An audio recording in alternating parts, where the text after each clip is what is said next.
Look everybody, it's me! They captured my likeness perfectly.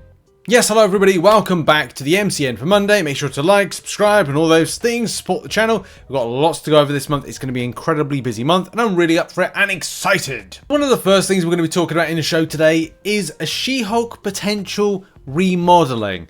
A lot of people have pointed out that the She-Hulk that's in this image, which the red arrow of doom is kind of pointing out, it has got a different outfit and as well maybe a different kind of facial look, especially if you compare that image with the one that we've got in game. They are very different, with one looking more kind of modernized She-Hulk version than this one that we have in game right now. So we could be seeing a remodel of She-Hulk down the line, as Kabams seem to be remodeling a few other champions, which is good in some ways. It's kind of modernizing it. One thing that I do want to kind of point out that I find a little bit weird is I'm looking at the Deadpool right there. Now, this doesn't mean, by the way, I'm going to say, oh, there's a new version of Deadpool, but I just find that the way that they've done the eyes is kind of like, it doesn't look like Deadpool in game. If you look a bit carefully, it's like the white is really white. To be honest, it looks like a what is he called? It looks like Spider-Man. Like I think it looks like Spider-Man. Let's go into game just quickly and find Deadpool, which we're just going to do with the magic of clicking buttons right here. So that's Deadpool right there, which of course you can tell is Deadpool. But that one right there looks a bit like Spider-Man in face, especially if you kind of go across and go, oh look, there's Spider-Man right there. That's Deadpool. Don't think we're going to be getting that, but it's really exciting about the She-Hulk. The Fishy Giveaway situation. Do you remember that from the live stream? Some may not.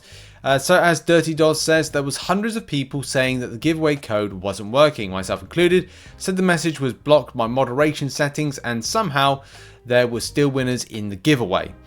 Someone want to explain why so many people were blocked and if someone somehow still worked? For instance, I'm not banned from the chat, but that message refused to send. So it's a bit disappointing. I saw a lot of people doing that. Not that. That's not the code right there. That's the free giveaway code of the free 6-star, which, you know, you might have picked up, you might have not. I've got to pick that up. I completely forgot, but I had to leave for a wedding for it. But it seemed like there was, it was just, yeah. It was weird. It definitely was weird. Maybe for some people it worked, but for others not. Yeah. Not only that, but he kept saying ticket with no S. And then during the giveaway kept saying tickets. So I didn't even know what to believe. So that's disappointing. A bit annoying with that. A bit more detail in that Kabam pinwheel, as I'd mentioned before. Going to look into what happened because I have definitely seen plenty of folks here in the stream chat saying they had issues. We had people enter without the issue, but it seems a lot of others did have problems. So figure it out anyway. Don't know what. Well, Kabam won't do anything about it to kind of go any compensation for it, but yeah. And the stream felt disorganized. I like Dave and it was his first stream, so I don't want to be unkind, but that stream wasn't a win, and I'm sure they know that. Yeah, it's difficult to be a bit harsh. As I said, like you've got to give this team more time. They're two people that are coming back, one person coming back to play the game from Thronebreaker. You know, Jax played it from start to finish, but you know, Jax has got like had a more involved background with stuff, and of course Kabam Mike was around, so it kind of allowed for that kind of better process of it. And you know, for Dave, it's kind of like he's just come back from San Diego Comic-Con because he's had to do stuff for Kabam to push MCOC at the Ferris wheel. So there's a lot of stuff going on. I think that has Kabam spread themselves too thin? Yes. Is this something that higher management got wrong with letting people go? Undoubtedly. Is this something that can be helped because Netmarble are supporting Kabam in the best way possible? Debatable. So those are just some things that we've got to, like, you know, rough with the smooth. Hopefully next stream things are all together and everything seems comfortable, but it seems like a bit of an L. Yeah, Kabam, yeah, it was a bit messy with getting this organised. Nothing else has been said to confirm or kind of deny anything. Will a member of Kabam respond to this? We just don't know. On to a quick bit of coverage about Relics, and in particular something that I know a lot of people are very not excited, but Relics, I think, are becoming more popular the longer they're in the game. I'd say the next year, 2 years, people will be more kind of interested them in a, well, yeah, just like broader strategy. They are the highly requested guide on the channel to do. It is still on my list. Obviously, between house stuff, project managing this house, and both YouTube channels that we're running at the moment, and my day job, it's trying to fit them in to kind of do it. But we're getting there. Me and Em hopefully will be at a point where we've got editing, shorts and long form videos down to a T, so I can then focus on creating guides with Google Drive spreadsheets and stuff, because people are interested in that way of kind of expressing the content. Anyway, sorry. Explaining some stuff about where I'm at with doing guides and information. But where are we up to with getting more relics? And Kabam Crash did respond and gave a bit more of extra information. I'll put a link to Brian's videos. This is taken from a Brian Grant video, and we'll go over, and I'll put a link to it in the description, so if you want to go and check it out when it comes to the relic system and what's happening with it. But this is what Kabam Crash said. Relics are produced by the same champion and balanced team that can make new champions. Variants of champions like the Deathless and managed reworks. We discovered that making compelling and interacting relics like the Black Widow relic and the Venom relic requires a lot of design and balance work, more than we expected. There are very few people who have the knowledge and skills to do that, and we have to be really careful about how we distribute those resources.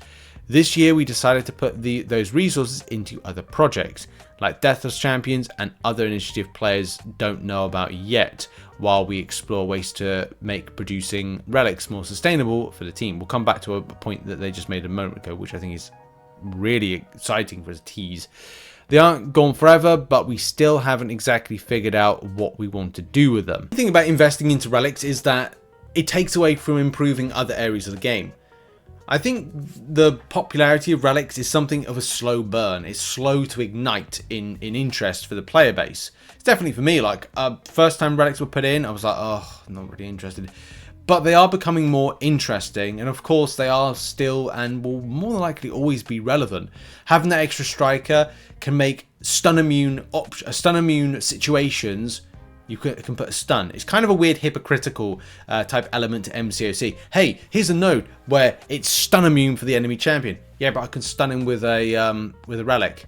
Oh, so he's not stun immune then? Well, he is stun immune. It's stun immune node. Yeah, but I can stun them with a relic. Oh, that's totally different. Why is it totally different? Because I stun them. Yeah, well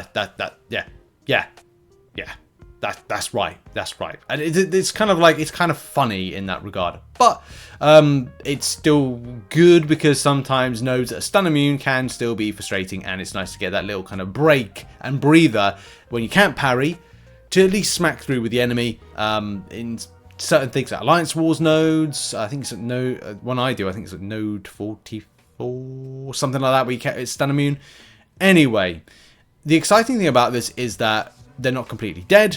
There's still a chance that there will be more relics added, hopefully in differing ways that can amplify things, and as well a other project and another initiative players don't know about yet, while we explore ways to make producing relics more sustainable for the team. So that's going to be an important factor, like the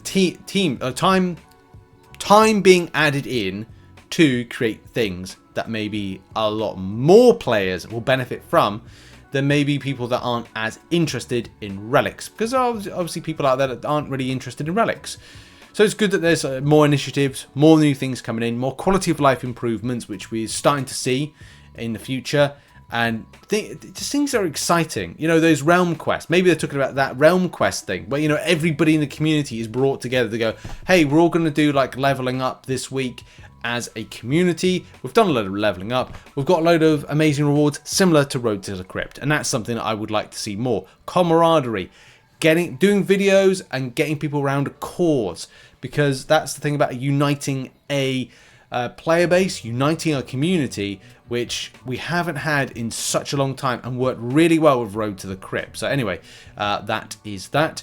Happy to see relics come new relics come in the future, but of course they need to do other things that are a bit more interesting and fun for the player base. What are your thoughts on relics? You know, are you happy with it where they are? Happy to kind of like catch up and grab as many as possible? Are you still waiting for more? What are your thoughts? The final things I want to leave you with is the discussion of AI. The performance of AI is it's not great. It's not great. But Kabam Crash gave a little bit of insight on some matters, especially because obviously a lot of people are talking about it. Kabam crashed, and by the way, shout out to Kabam Crash because I think he took a holiday. So yeah, I was on vacation early this week. Ended up coming in on a day off for a meeting with most of the senior people of MCOC to discuss AI issues. We spent the whole meeting on this topic.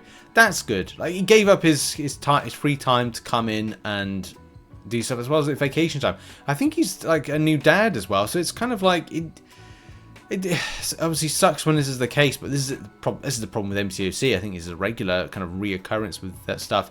It's obviously a very complex topic, especially since many players had tried. Yeah.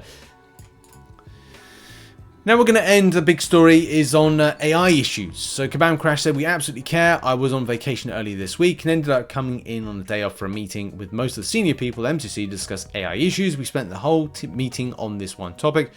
Appreciate the fact he's done that. I know that he's got I think he's got a young son, so it's tough to kind of like go like, well, give up, you know, time to kind of come in and deal with this, but unfortunately it's a regular occurrence with reoccurrence with MCOC. It's obviously a very complex topic, especially since many players tend to conflate AI issues, performance issues, and input issues as the same thing.